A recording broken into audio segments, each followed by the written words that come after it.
No, we've had a really good week, I will say. We've obviously there was a schedule of games at the weekend, and we got through that and came into camp Sunday night, and the week's gone pretty much as we would have asked it to go. And I think they're looking around the players are really confident come tomorrow night. Is this done everything that you can do in the amount of time that you've been given?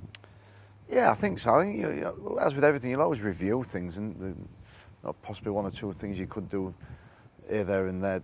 Possibly a little bit different. But no, I think in terms of the plan of what we set out to try and achieve at the start of the week, and where we've got to at this point, we've certainly achieved that.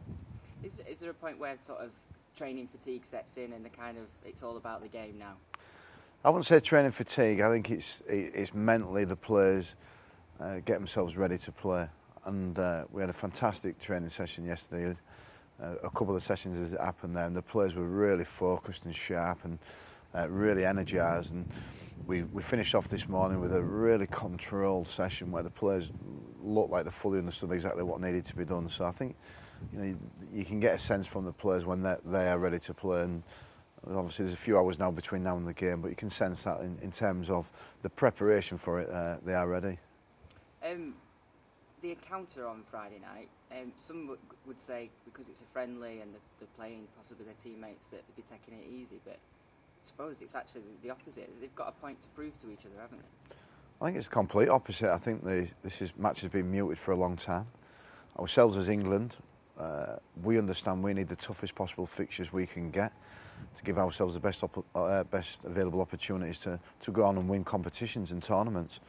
And this is certainly going to be that. The Exiles game are a very good team. Are a very good team.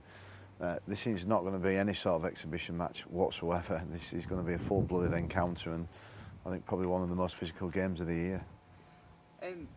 Even though, it's still a friendly at the end of the day. This is build up for the Four Nations. That's the target at the end of the day. If the result doesn't go the right way, would this week be considered a failure? No, look, we've got some long-term goals. We've got the long-term goal of 2013 World Cup. We've got some medium-term goals in terms of the Four Nations at the end of this season, and we've got an immediate focus, which is now. And they all run into each other, but no one's thinking about the Four Nations or the World Cup right at this moment in time. It's all about performance, and we've said that right from the start. We're trying to implement things and do things to increase our performance. And if there's anything we're doing what doesn't increase performance, then we'll stop doing it. And that's what this week's been all about. So, been really focused on that. It's certainly not a friendly, as you keep saying. It's far from that. But we're fully intent on making sure we go out and win this game.